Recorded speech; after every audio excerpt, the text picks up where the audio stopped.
Okay, hopefully everything looks correct in here. Yeah, Well, thank thank you you. so much for inviting me to speak today. My name is Linda Hernandez. I am the Associate Director for the Alaska Center for Rural Health and Health Workforce.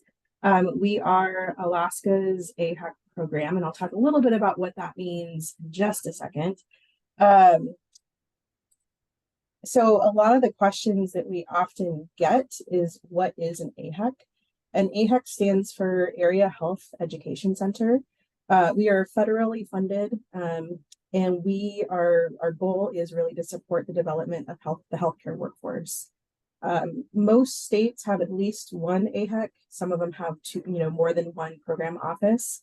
But our mission is to enhance access to quality healthcare, particularly primary and preventative care, by providing the supply and distribution of healthcare professionals through community and academic educational partnerships. So today, what I'm going to really talk about is not only like the scope of AHEC, but really focusing on some of the programs that we offer that I think are most relevant to this community of people that are supporting students statewide.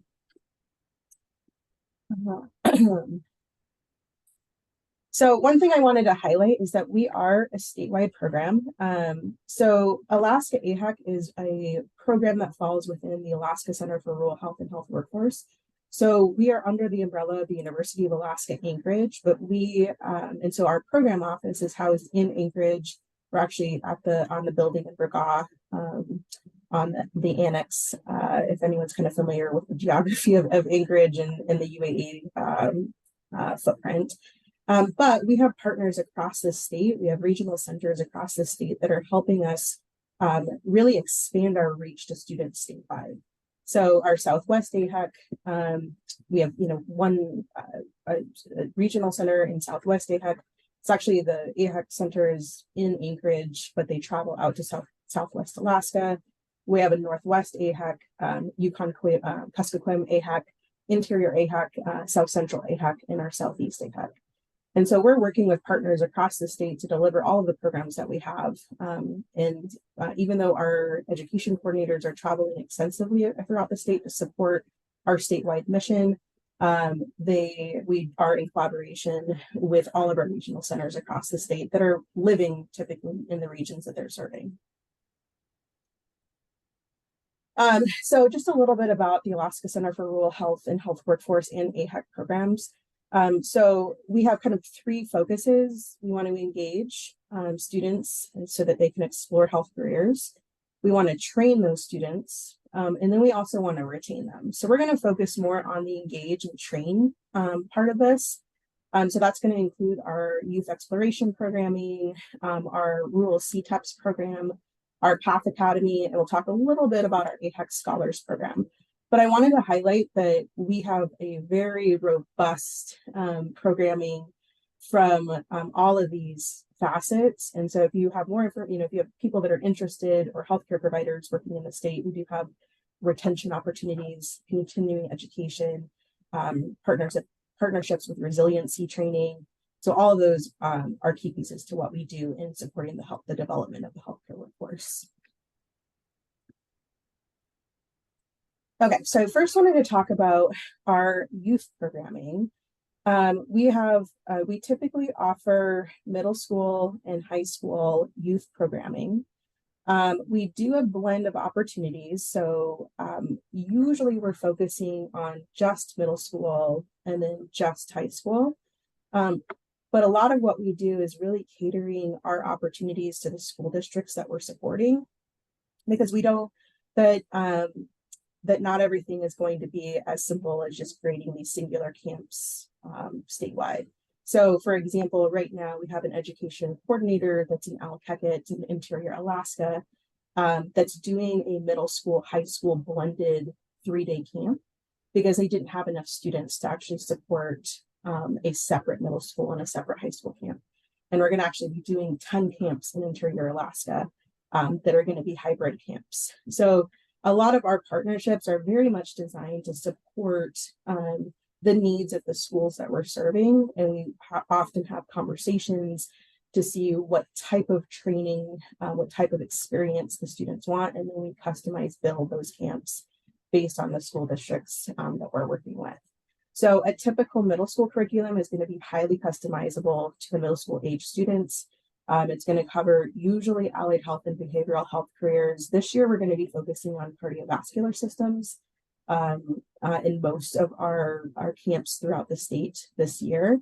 But oftentimes, if we have enough time, depending on the length of the camp, we can incorporate CPR training, first aid training, bloodborne pathogen training. They're going to be doing stop the bleed training. Our education coordinators just got certified in that. So there's a lot of ways that we can kind of incorporate very practical skills in addition to the exploration piece of our youth programming. We also do a very similar structure to our high school camps. And these are also intensives, usually 3 to 5 days. And typically they are going to include some level of certification training. So that may include teen mental health first aid, our CPR basic life support certification, or first aid training, bloodborne pathogen training. We also are going to be incorporating MANT training, which is de-escalation training. So that's a lot of what our education coordinators are doing, is getting additional training or becoming instructor level, getting instructor level certification so that we can customize the experience for students and for the schools that we serve.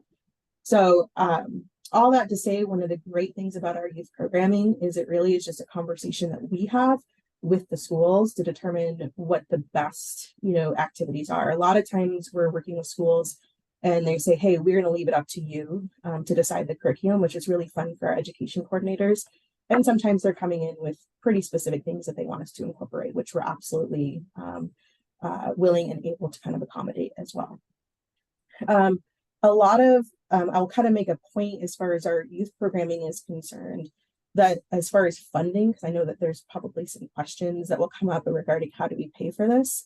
A lot of times we're working with school districts that have funding for career exploration. So we are actually working with them on a contract, and then we offer everything else in return. So all the instructional costs, the supplies, anything else, we'll purchase that and take it all with us out into any of the communities that we're serving.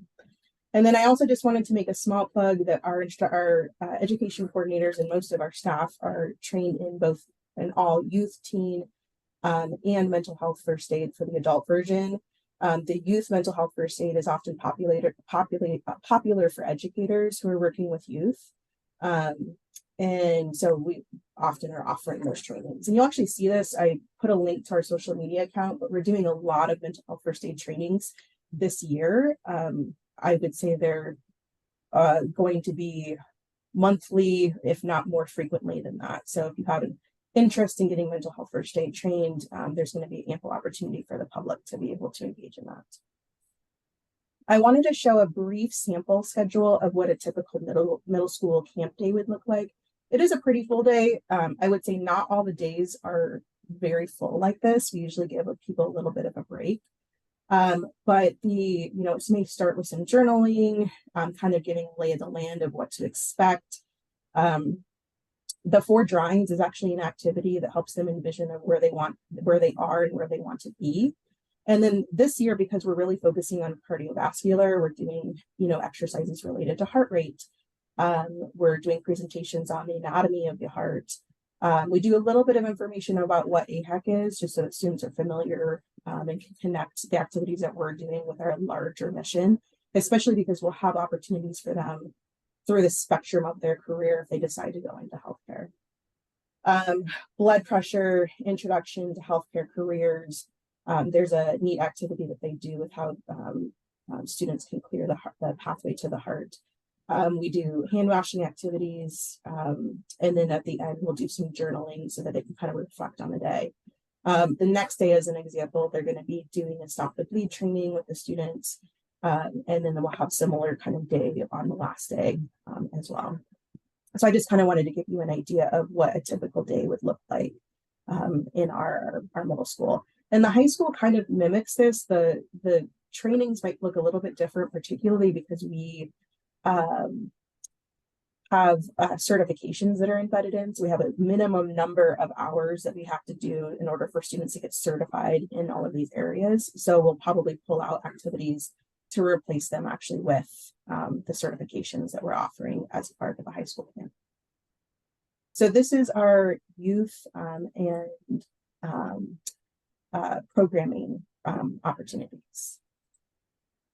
The secondary piece of this, kind of the continuation of this, is our path academies. This is generally for more adults or people that are above 16 years old. I will just make a point that I heard yesterday that this age limit might boost up to 18. So if you are encouraging any students that you know of between 16 and 17 to go into path academies, it might change soon to be an 18-year-old or above requirement. But this is created by our South Central AHEC program in about 2017. They've really focused on Anchorage-centric programming. They did a couple of hybrid programs last year that included some online, and then students were required to come in person for the kind of hands-on skills-based requirements. But basically, it's a pre-apprenticeship program, and it's designed to take anyone who's interested or thinks that they might be interested from not knowing anything about healthcare to being an excellent candidate for a pre-apprenticeship job. It's good for people who know about healthcare and need to update their skills. So if you have someone who was, even a high school student that did a CNA program somewhere, or ETT or EMT, it's been a while, they want to brush up those skills, this would be a great program for them. And the goal is to have them ready to be job ready in about 2 weeks of training. So some of the selling points of this is that they do have the opportunity to get trained in certifications that are, if they did them separately, would be hundreds of dollars. They'll have access to get their background check and drug screening as part of this process. And, they do connect people with employers as well. They are getting BLS, mental health first aid trained, MANT trained, which is a de-escalation training. It is a very full schedule, so it's pretty much all day, Monday through Friday for the 2 weeks. But it is a great opportunity for those that are quite sure that they want to enter the university system. Obviously, I'm very supportive working for the university. I've worked for the university for almost 20 years. So I'm very supportive of the programs that we have, and we had the earlier speaker talk about the certifications that we have through graduate school and professional school. But this might help make that bridge for students that don't quite know if they want to go into higher ed, and just kind of empower them a little bit more to believe that they can. We have some upcoming path academies. I provided this QR code, and this is going to take you to the South Central AHEC program. But they just did a path academy. Actually, it's ongoing right now. It just started this past week in Juneau. Most of these are going to be Anchorage based. Most of these are going to be the traditional classroom based 9 to 3 to 4-ish time range, with the exception of the one that is the integrated English for English language learners, which is an afternoon based. It's a kind of an late afternoon based academy that's for a little bit longer period of time, so you can see the dates extend longer than the 2 weeks. We have an upcoming one also in Unalaska, and we're continuing to expand these options across the state. So the South Central AHEC program is in partnership with our AHEC centers across the state to offer path academies or offer financial support to bring people from across the state to Anchorage to participate in the path academies.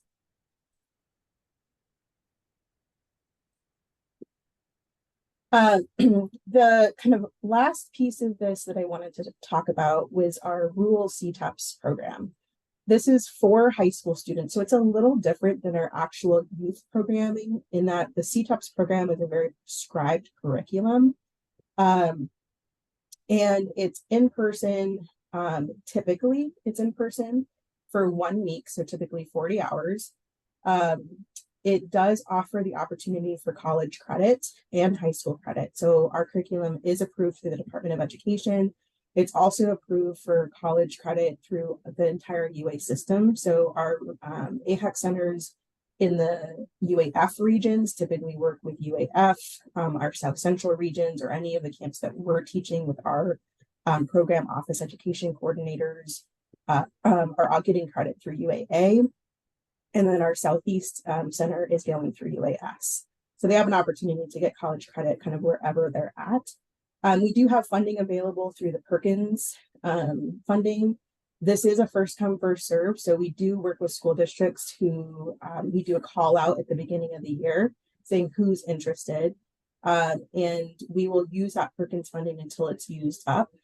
So in other cases, we have partnerships with school districts that have funding, and they will say, hey, we can afford to pay for air travel or lodging, or we can pay for the instructional costs, and we'll kind of work together to figure out a plan as to how to maximize use of both of our fundings if needed. Our target audience is 11th and 12th grade students for the CTEPS program, particularly because there is college credit, but we will work with school districts who have motivated 10th graders. So we have 4 classes, so it kind of works out a little bit to have a continuation. Usually these are offered over a 2-year cycle. So we have an introduction to health occupations class. We have a human services occupations or a behavioral health class. We have a professionalism in healthcare. This is a capstone course that is traditionally offered on the Anchorage campus. And as long as a student has done our 110 and 120 course, they can actually be eligible to apply for full funding, including chaperones, to come to the Anchorage campus and do our professionalism class. And we actually rotate the 130 and the 150 course. So this year, our plan is to offer the 150 course and offer, we're planning on ETT training to bring them to campus and for them to get ETT training.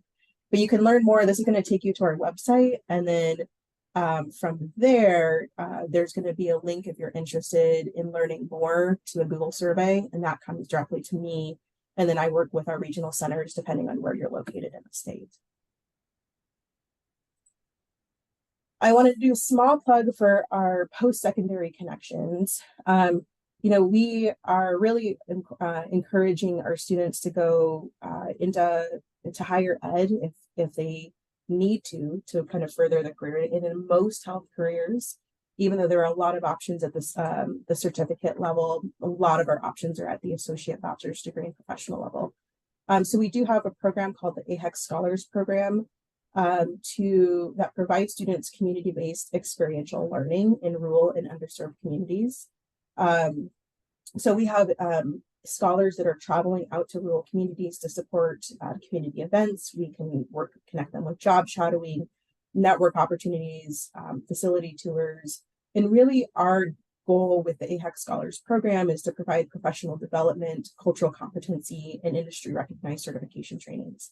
So all of our AHEC scholars, and we have social work students, medical students, PA students, nursing students, rad tech students. So we have a wide spectrum. It's not exclusive to UAA, by the way, even though a lot of our students come from UAA. We have students from APU's nursing cohort that are AHEC scholars, and we continue to kind of reach out to students across the state to be eligible, that are eligible to get them connected to our program.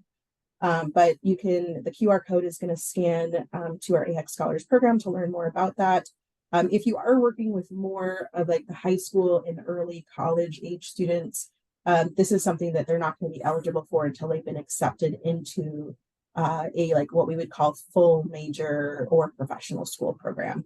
But we are actively working with faculty across the state to identify those students. And then,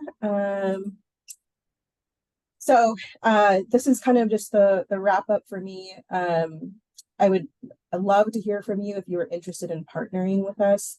You can call or email me directly. A lot of what I'm doing is overseeing the coordination of our pathway program. So it includes all the programs that we talked today, plus a few of the others that were listed on one of the earlier slides.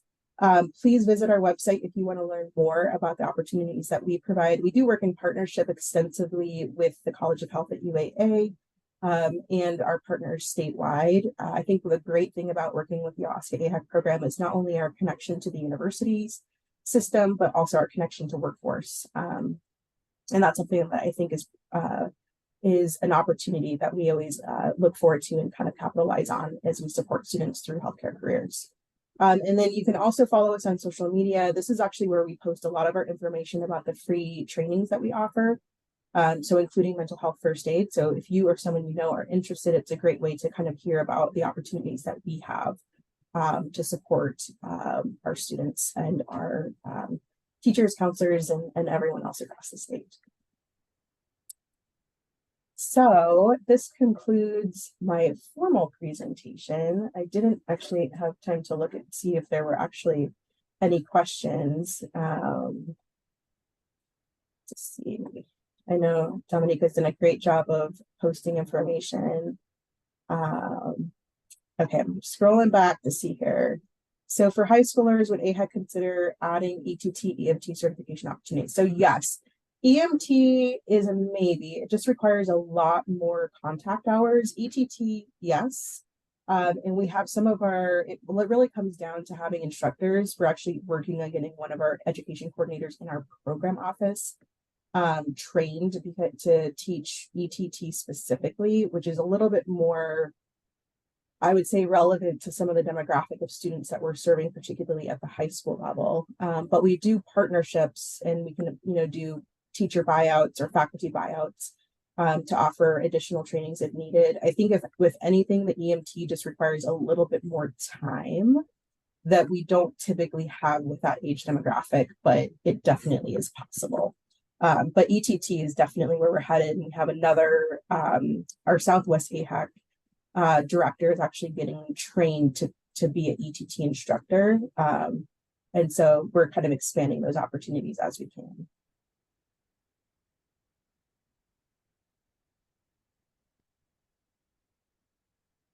Thank you, Linda. Yep. Do we have any questions? I thought I heard someone, but I wanted to ask about Path Academies. So they are offered through Alaska Primary Care Association. Is that correct? Yeah, so the Alaska Primary Care Association is the host organization for our South Central AHEC program. So yes, that's the entity that's kind of overarching our South Central AHEC.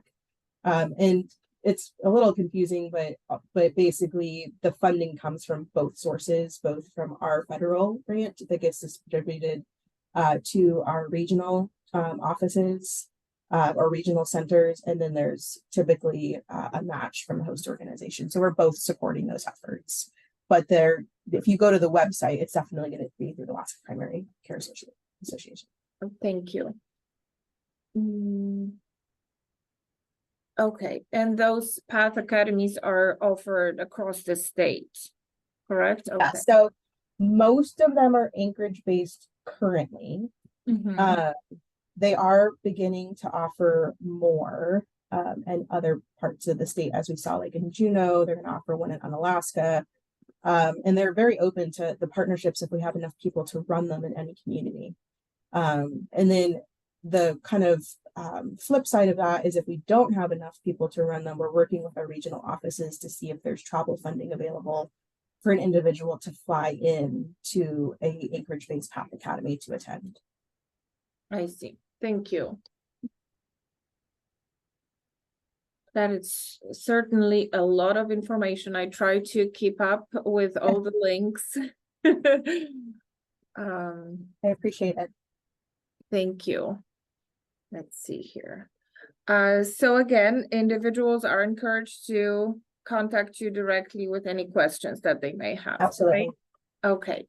Well, thank you so much, Linda. I appreciate your time today. And I hope you'll be getting calls or emails. Yeah, absolutely. Thank you so much. Have a good day. Bye-bye.